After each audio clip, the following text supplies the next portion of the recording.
5 years since the adoption of the historic agreement on climate change, the most ambitious text to come out of a COP meeting in France 2015. But the road to the Paris Agreement wasn't easy. We had been trying to negotiate such a universal climate agreement for more than 20 years, from the first Earth Summit in Rio in 1992 to the Kyoto Protocol, to the Copenhagen Summit, and we knew it was very difficult. Oftentimes we would use an analogy to describe how difficult it was to reach that agreement. Imagine that you are living in a building with, let's say, 10 landlords, and you have to reach an agreement on how you want to, I don't know, landscape the garden or build an elevator. You know how complicated will be the meeting, right? So now imagine with 195 countries, you have to reach a consensus. So everybody needs to agree on the same text. Last year's COP25 in Madrid fell short as leaders failed to agree on the critical Article 6, the instrument which will outline the funding mechanisms for the fight against climate change.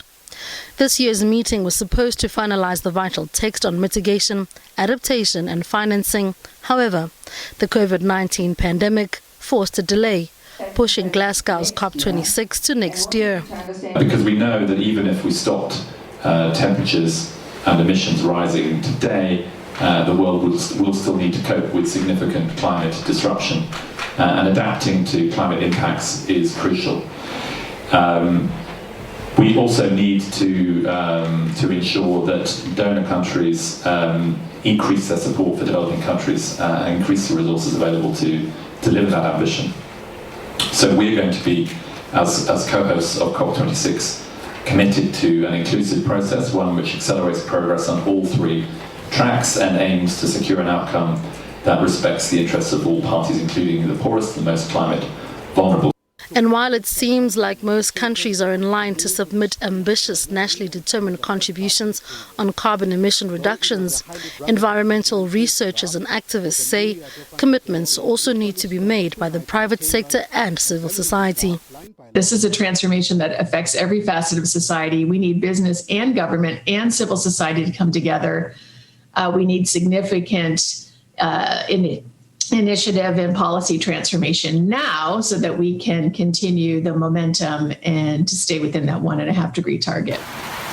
Africa, which is the least polluter of carbon, is actually one of the most climate vulnerable regions. There's an expectation that the ambitious plans being submitted on Saturday will be just in this regard.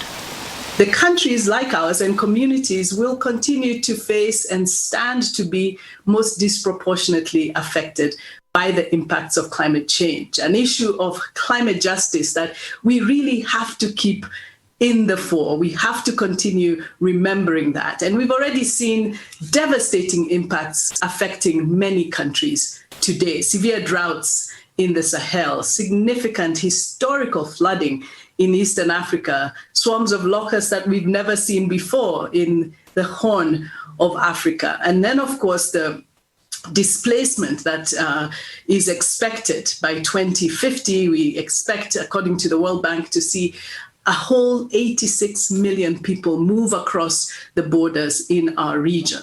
The virtual summit will feature 80 countries, including China, Rwanda, Nigeria, Chile, and the European Union.